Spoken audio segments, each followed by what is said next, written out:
Alright, Brendan Taylor here, True School Sports. I'm with Ryan, right? Ryan? Ryan Scalia. Huh? Ryan Scalia. Ryan Scalia. What is it? Scalia. Scalia. Ryan Scalia and Henry Lawrence. We're at the WBC convention here in Hollywood, Florida. You're from Oregon, he's from Canada.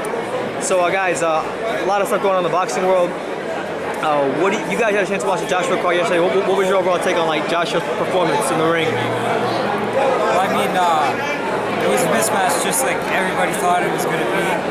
You know, it's just to get another title defense out of the way, get another pay-per-view out of the way, and to build the Klitschko fight, just like they had Klitschko get in the ring and do a stare-down with him. So it was just a routine title defense for Joshua. It doesn't really say much. We all knew it was going to happen, so I mean, that's it for Joshua. What about you, Henry? Pretty much all along the lines of what he said. You know, it was just like it was a mismatch on paper to begin with. Same thing as it was, you know, when Molina faced Deontay.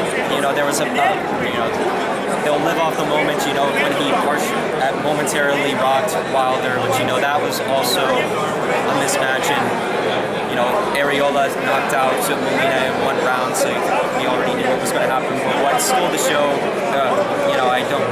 Hopefully, speaking for both of us, were the Chisora and White Brawl, the Berlioli and Burton fight, and as well as the WBA 115 title fight with like Nico Concepcion and Scalia Fai, where, you know, it's just like they're bringing in the new age, like Concepcion. For never the greatest or the most technical of fighters, but it was just like what he can be credited for is bringing in this generation of like exciting flyweights from ever since his like 2011 like fight of the year candidate, like so it's top 2 or 3 fights of 2011 like with Tyson Marquez. He's never looked back since. Like he's always been in brawls, and like he had a revitalized career or second win going off at like David Sanchez last year, and it's just like Sally, he lost the title on the scale like for this fight, but it also exposed you know, what we thought for a while, like Yafai was a world-class guy. Yeah. It's like, so we can look forward to hopefully him in the mix with like Nkajas, Inoue, Cuadras, and Gaio and Roman. Oh, Roman, yeah. Be good. As far as like the card in general, you guys thought it was a good card?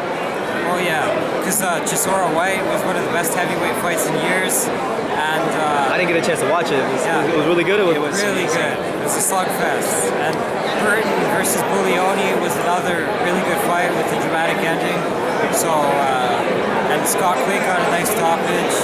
So I think it was a good card, up and down, like it turned out to be. Okay. As far as like state of boxing, you know, we got a lot of good fights coming up. You know, Bernard Hopkins next week. We have Garcia Thurman. What are some of the fights you guys are looking forward to seeing? Well, I think like Japan always does like New Year's boxing. I love that, like how they have world title fights like Inoue.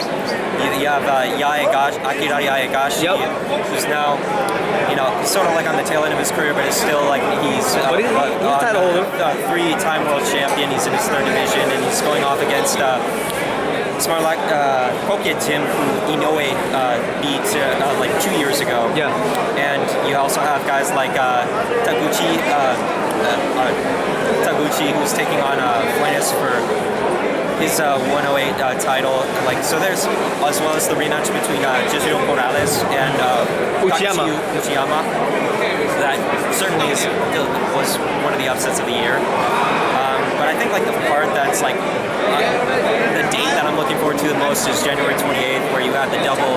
Both HBO and Showtime are delivering with like Mikey Garcia, Dijon Zlatikanen, which is like a great style matchup.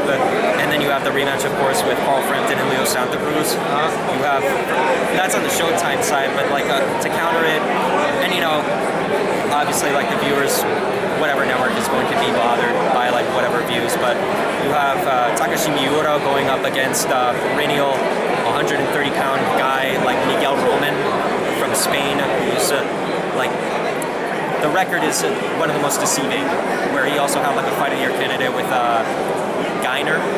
I'm not sure if you've ever seen that. Yeah. I've heard of it. I've never seen it, but I've heard of that fight. It's a great fight. That's happening, and as well as you have Francisco Vargas against Miura, and then you have Miguel Roman against Burchelt versus Vargas. Yeah. And then Miura versus Roman. That's also an action-packed doubleheader. So that's for me. That's what you're looking forward to. That's up there because like 130, you have like one very dominant technical fighter like Lomachenko, but you have the whole entire division that makes up for very entertaining guys. You have like Jason Sosa that can be in the mix. You have Nicholas Walters, who has fought a lot against Sosa. Also in the mix. A lot of good things going on 130 right now. Yeah. How about you, Ryan? What fights are you looking forward to? Well, obviously, Carl Frampton and Leo Santa Cruz is one of the best fights in boxing coming up. James DeGale versus Badu Jack. The winner of that is arguably top 10 pound for pound. I like the Hay Bellew fight. I don't care what anyone says. It's going to be a big spectacle. The trash talk is going to be great. And obviously the Hopkins fight this weekend, and of course Usyk's first fight in America. It's going to be Usyk is a real problem. He's probably going to be the best cruiserweight Of all time, you think? not of all time. No, 'cause- Holyfield. Yeah. I'm looking forward to Usyk's U.S. debut because he's a legitimate. As far as talent goes, he's legitimate, like top type of talent. So I'm really looking forward to Usyk's debut. Yeah. One fight I'm looking forward to is Granados Broner. Adrian Granados. I think that's gonna be a good fight. I think a lot of people are sleeping on Adrian Granados. Style-wise, I think like he does get caught a lot with a lot of shots, but I think his conditioning is gonna really carry him through a lot of rounds and maybe be the difference in that fight if he does have it pull off an upset. I think Granados is going to win. I think so too. Yeah. All right, so I guess I'll end it there. Thank you, Ryan.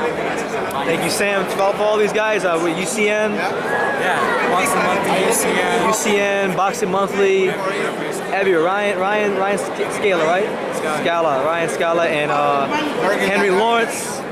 True School Sports. Thank you for talking to me today.